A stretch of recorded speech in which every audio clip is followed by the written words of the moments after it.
Hey y'all, Tom here, ND3N, and thanks for dropping into my shack for a ham shack chat. This time we're going to talk about the ICOM IC-7760 and the sub-display.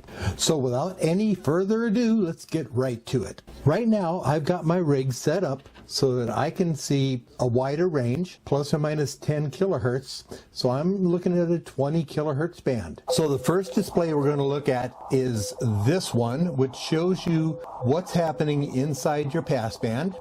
And I'm going to tune this signal in a little bit here. Get them closer to the center. Close enough. And I'm going to turn my sound down because we're going to be dealing visually as we go from here. And in this particular display, I wanted to show you some features. First off, you can see that I've got my center set at 800 hertz with plus or minus 600 on either side, giving me a 1.2 kilohertz bandwidth. I'm going to tap this, and from here I can change my filter. So I'm going to do that. Filter 2.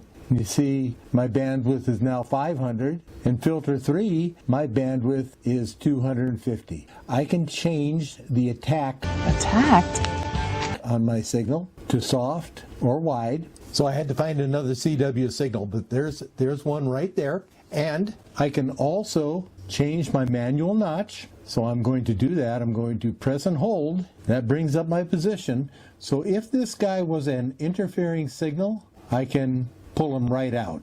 And we're going to turn our manual notch off. There's everybody. I can also use my twin band pass filters to adjust this down. So there's 150. So that's much more narrow band. You see I got somebody there who's very weak. I'm going to change my span, 2.5 kilohertz either side for a total of 5. And if you notice that my frequency is changing, that's simply because sometimes the CW signals disappear. The bands aren't too good, so I'm popping around finding the best signal I can as I operate. But that's not important right now because I'm going to show you the next sub-display. I'm going to press my sub-display button, and you can change frequencies. Let me go and change.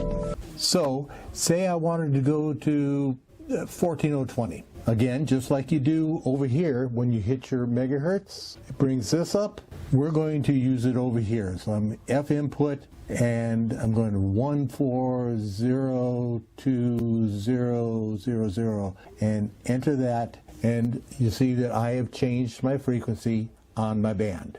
The next one is really kind of cool. It brings up a meter. Now this meter can be adjusted to anything. So you got your SWR, ALC, and so on. Now I know a lot of people like to use it, and I do too, where I'm going to press the menu button and bring up my meter over here. This gives me that multifunction meter, but that takes away a whole lot of my waterfall. Let me turn that off. If I tap this and select multifunction, I get that there. I can also just press and hold this, and it'll bring up the multifunction meter over here. So now you can have a full waterfall, a multifunction meter. Of course, you're welcome to change what's happening on your main screen as well.